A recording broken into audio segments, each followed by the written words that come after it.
기도의 첫째 주 주일을 맞이하여 오늘 또 주님 앞에 예배드리게 됨을 감사합니다. 아멘. 주님 지으신 이 세상 계절 변함이 얼마나 신비하고 아름다운지를 다시 한번 느끼게 됩니다.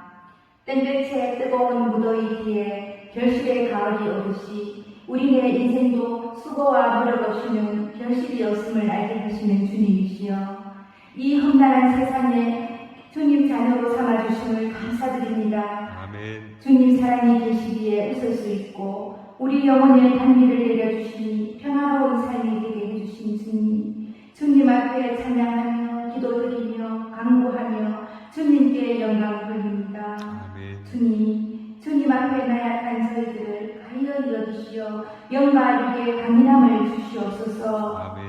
마음이 공고한 자에게는 기쁨과 잔잔함과 자신감을 주시옵고, 육의 병든 자는 주님 뜨거운 손길로 어루만지시어 새 생명을 주시옵소서. 아멘. 주님의 도움과 보살핌 없이는 살아갈 수 없는 저희들의 앞길을 훤히 비춰주시옵소서. 아멘. 주님 자녀로서 삶의 잘못이 있었다면 용서하여 주시옵소서. 아멘. 성은바 교회의 어린이들이 해맑게 뛰어노는 모습이 아름다운 동산에서 예수님과 뛰어노는 모습으로 보였습니다. 미래의 일꾼이 될 어린이들을 주님 눈동자같이 지켜주시옵고 참되게 잘 성장할 수 있게 늘 함께 하시옵소서. 아멘. 제가 어릴 적 추억에 순수하고 부흥되던 교회들이 세상 탐욕 속에 물들었다면 주님 뉘우치게 하시옵고, 떠나갔던 젊은 청년들, 젊은 부부들 다시 주님 찾을 수 있게 뜨거운 성령의 교회가 되게 하옵소서. 아멘. 밤하늘의 별이 유난히 반짝이고 아름다운 언덕 위의 동산 성문과 교회가 있음을 널리 알게 하시고, 방황하고 있는 주님 자녀들 주님 재단으로 인도하여 주시옵소서. 아멘. 조용히 봉사하시는 두 분 권사님께 건강을 허락하시옵고 기억하여 주시옵소서. 순수한 목사님 네 분 주님이시여 함께 하시옵소서. 목사님 말씀 전하실 때 성령이 임하셔서 더욱더 말씀의 영향을 채워주시옵소서. 아멘. 찬양으로 성령을 받고 말씀으로 성령 충만을 받게 하시어 영원히 편안한 저희들이 되게 하시옵소서. 아멘. 오늘도 주님 재단에서 간구하는 저희들을 기억하시어 사업에서나 직장에서나 부족함 없이 채워주시옵소서. 아멘. 찬양 사역자들을 보내시어 천사의 빛을 보게 하시고 밤하늘의 아름다운 별을 보게 하신 주님, 성문과 교회 동산에 밤하늘의 별같이 맑고 밝은 일꾼들을 보내주시기를 오늘도 주님께 기도드립니다. 아멘. 주여, 이 자리에 모인 성도들 머리 위에 한 명 한 명을 기억하시어 어루만지시어 예수님을 닮은 저희들이 되게 하옵소서. 아멘. 주여, 태풍이 온다고 합니다. 주님 보호하사 피해가 없도록 지켜주시옵소서. 이 모든 말씀 예수님 이름으로 기도드렸습니다. 아멘. 1장의 말씀과 그리고 마태복음 1장의 말씀은 우리 그리스도인들이 가장 많이 읽는 말씀 아닌가 생각됩니다. 왜냐하면 우리 모두가 연초가 되면 마태복음 1장부터 시작하든지 혹은 창세기 1장부터 시작하든지 이번엔 내가 성경을 읽독해야지 하는 마음으로 성경책을 읽기 시작합니다. 그래서 우리가 제일 많이 읽는 말씀이 창세기 1장의 천지창조와 오늘 함께 읽은 마태복음 1장의 족보입니다. 그러나 이 부분을 많이 읽었기 때문에 또 그냥 건성으로 지나가는 대목이 이 부분이 아닌가 생각해 봅니다. 여튼 인간의 역사와 사회 사상을 전달하는 수단을 언어와 문자라고 말하는데, 그런데 이 언어와 문자는 가장 적절한 수단이면서 동시에 가장 불완전한 수단이 됩니다. 말하자면 진리를 언어와 문자로 말할 수 있겠습니까? 혹은 하나님을 언어와 문자로 담을 수 있겠습니까? 그래서 언어와 문자는 보자기라고 생각하는데, 그 자루 속을 열어서 확인해 보아야 된다는 겁니다. 그리하여서 그 언어와 문자가 갖고 있고 전하고자 하는 것을 알 수가 있다는 겁니다. 문자 자체로는 그 본래의 의미를 알 수 없는 겁니다. 특히나 영적인 것은 더욱 그렇습니다. 그래서 오늘 우리가 읽은 본문 말씀을 보자기 안에 무엇이 담겨 있는지 묵상해 보았으면 좋겠다는 겁니다. 오늘 우리가 읽은 말씀은 족보입니다. 그러나 이것은 문자입니다.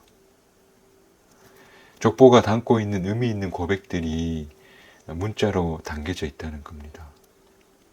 족보는 이렇게 시작합니다. 아브라함과 다윗의 자손 예수 그리스도의 세계라. 16절에 와서는 마리아라는 사람에게서 그리스도라는 예수가 나신다. 그렇게 족보가 마무리되어 있습니다. 이 족보를 한마디로 이야기하자면 그러므로 아브라함부터 예수까지가 42대라고 우리에게 말해주고 있습니다. 그렇다면 족보의 시작으로 거슬러 올라가 보면 창세기 12장에 아브라함이 하나님의 부르심을 받고 길을 떠나는 장면이 나옵니다. 하나님이 아브라함에게 말씀하시되 내가 내게 복을 주어 큰 민족이 되게 하고 네 이름을 창대케 하고 너를 복의 근원이 되게 하리라. 너를 축복하는 사람에게 내가 축복하고 너를 저주하는 자에게 내가 저주하여서 모든 민족에 너를 통해서 복을 받게 될 것이다. 약속했습니다. 그런데 이 하나님의 멋진 약속은 아브라함의 생전에 말할 것도 없고 수백 년 이스라엘 민족이 흘러가는 가운데 전혀 이루어질 기미가 보이지 않았습니다. 모든 민족이 아브라함을 통해서 복을 받을 것이다 약속하셨는데 이 약속의 말씀은 이스라엘 역사 속에서 터무니없는 이야기처럼 들렸다는 겁니다. 세계 역사의 변방에 있는 유대인들이 어떻게 무슨 수로 모든 민족의 복음을 전하는 복의 통로가 되겠습니까? 전혀 가망 없는 이야기처럼 보였습니다. 그런데 놀랍게도 예수 그리스도에 와서 그 축복이, 그 약속이 성취되어졌다는 겁니다. 예수를 믿는 많은 사람들이 예수님을 통해서 아브라함을 우리 믿음의 조상입니다라고 인정하게 되어졌습니다. 또 예수님의 구원 사역을 통하여서 비로소 아브라함이 모든 민족의 조상이 되었고 생명의 근원이신 예수 그리스도를 존재하게 만든 출발점이 되어졌다는 겁니다. 예수 그리스도라는 불길을 타오르게 한 첫 불꽃이 예수님께 와서 아브라함이 그 의미를 획득하게 되어졌다는 겁니다.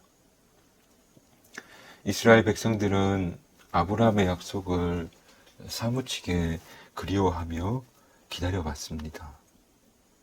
그런데 그 약속이 성취되는 데에는 총 42대, 연수로 환산하자면 2000년의 세월이 걸렸다는 겁니다. 오늘 본문은 이렇게 말합니다. 누가 누구를 낳고 또 누가 누구를 낳고 이렇게 묘사하고 있습니다만은 이 낳고라는 말 속에는 저들이 사무치게 그리워하며 피땀 흘리며 걸어왔던 저들의 삶의 모든 것이 그 속에 다 담겨져 있다는 겁니다. 이 42대, 이 2000년이 그냥 흘러간 세월이 아니라 이 민족이 모진 고통을 겪으면서 늘 자기 땅이었고 떠돌던 유목민이었고 포로였고 식민지였습니다. 이 낳고라는 문자 속에는 바로 그런 그들의 눈물과 슬픔, 탄성이 그 속에 다 녹아 있다는 겁니다. 그런 세월 끝에 구원자이신 예수님이 오셨다는 겁니다. 오늘 이것을 족보가 우리에게 말해주고 있다는 겁니다. 예수 그리스도께서 오시지 않았다면 아브라함이 무슨 의미가 있고 이삭이, 야곱이 또 위대한 왕이라 불리는 다윗이 무슨 의미가 있겠습니까? 예수님께서 오셨기에 비로소 그들의 삶은 의미가 있게 되었다는 겁니다. 저들이 믿던 약속이 성취된 것이고 저들이 기다리는 보람이 생겼다는 겁니다.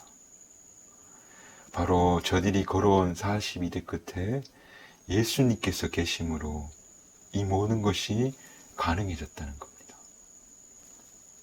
그러므로 여러분, 마찬가지로 우리가 걸어가는 인생이 아무리 낭망할지라도 그 인생 마지막에 예수님이 계신다면, 그렇다면 그 인생은 분명 의미 있는 것이고 보람이 있는 것이라는 겁니다.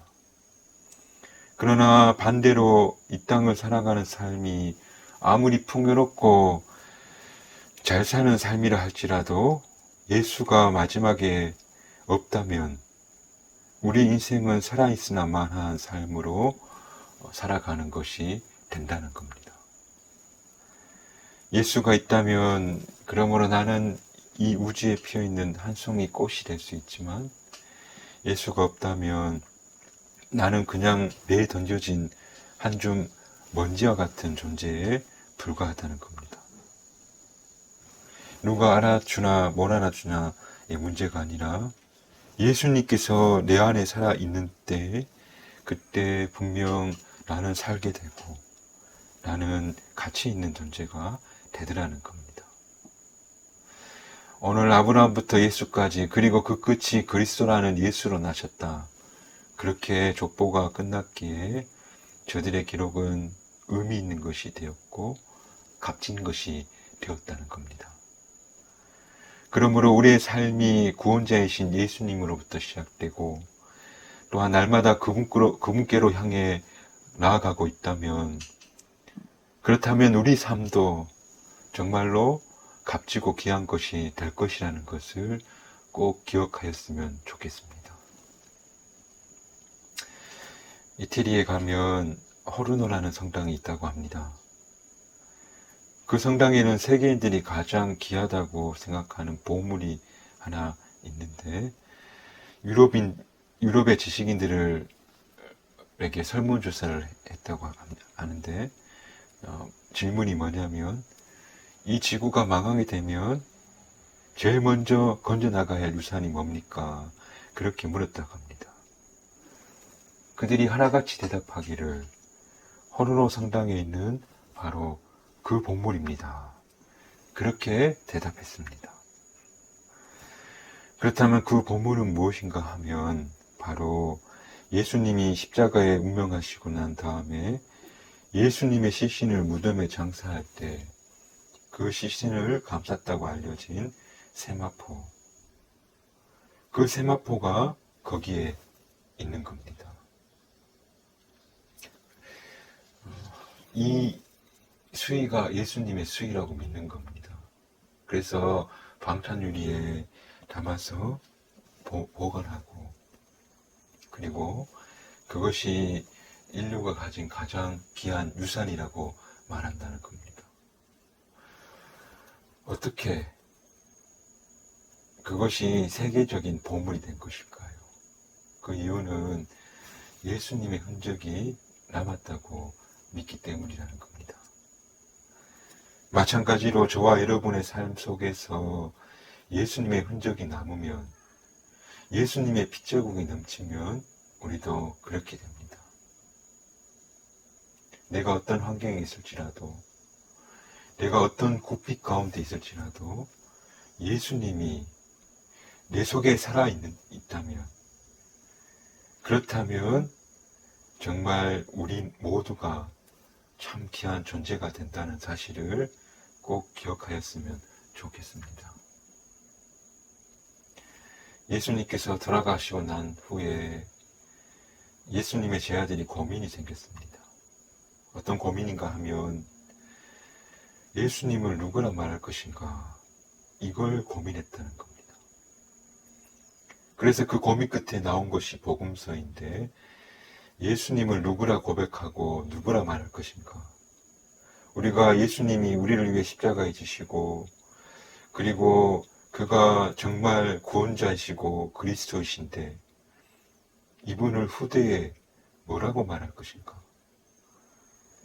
그 고민 끝에 그 질문 앞에 마태복음 1장에서는 분명히 밝히기를 예수는 아브라함과 다윗의 자손이며 그 약속된 그리스도다.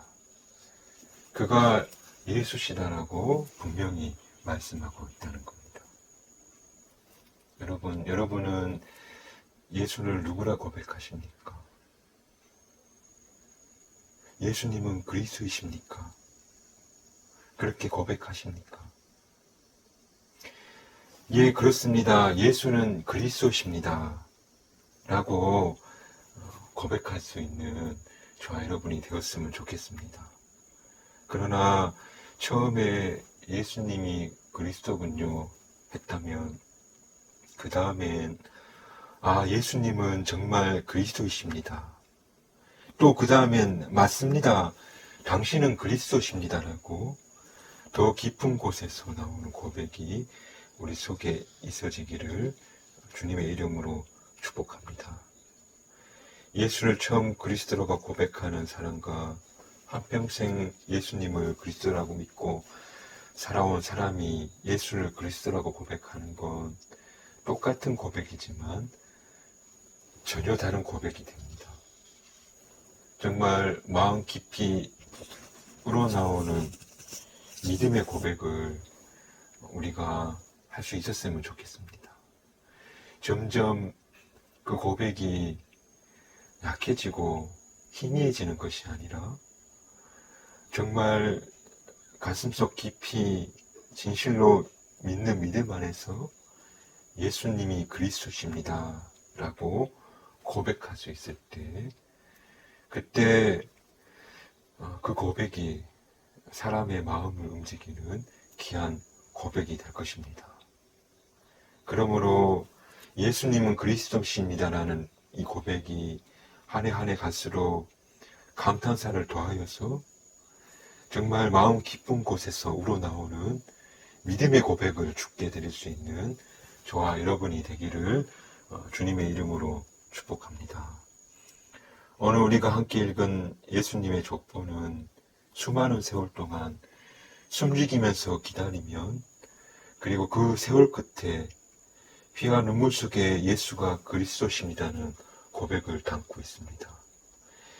입술의 마른 고백이 아니라 정말 42대 2000년에 걸쳐 그리고 그 끝에 예수님께서 나셨습니다.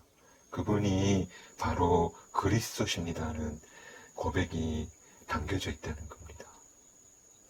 저와 여러분도 진실되게 예수님이 그리스도십니다는 믿음의 고백을 드릴 수 있는 그런 저와 여러분이 되시기를 주님의 이름으로 다시 한번 축복합니다.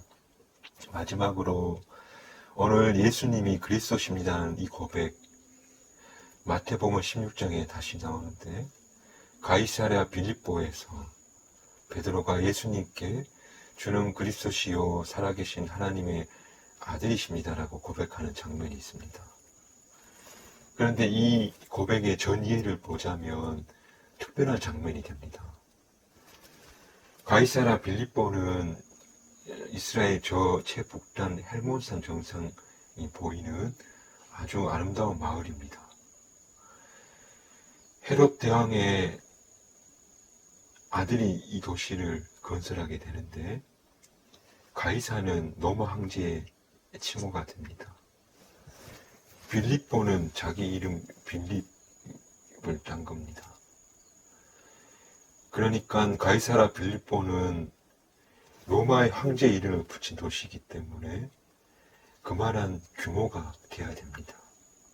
적어도 로마 황제의 정신을 대변해주는 신전이 있어야 되고 그리고 그곳엔 거대한 제사가 이루어지고 또 로마 문화의 정신과 권세가 담겨져 있는 그런 어마어마한 도시가 가이사라 빌립보입니다. 그런 곳에서 예수님은 너는 나를 누구라고 하느냐 묻고 있는 겁니다. 이 어마어마한 곳에서 예수님은 정말 그 행색이 초라하지 않겠습니까? 근데 그 앞에 베드로는 말하기를 당신이 그리스도이십니다. 그렇게 대답하고 있다는 겁니다. 여러분, 오늘 이 시대 속에서 우리가 우리의 삶의 모든 현장 속에서 예수가 그리스도십니다라고 말할 수 있었으면 좋겠습니다. 또 내가 만나는 모든 사람들 관계 속에서 예수가 그리스도십니다라고 당당하게 말할 수 있었으면 좋겠다는 겁니다. 오늘 읽은 말씀은 분명히 전하고 있는데 바로 예수님이 그리스도십니다라고 고백하고 있다는 겁니다. 그러므로 저와 여러분이 우리 삶 속에서 또 모든 현장 속에서 마음 깊은 곳에서 예수가 그리스도십니다. 당신이 구주시고 내 삶의 주관자시고 내 삶의 목표시고 내가 걸어가는 나의 삶의 모든 목적과 의미가 바로 예수십니다. 그렇게 고백하며 나아갈 수 있는 그런 신앙의 모습을 보여주는 저와 여러분 되시기를 주님의 이름으로 축복합니다.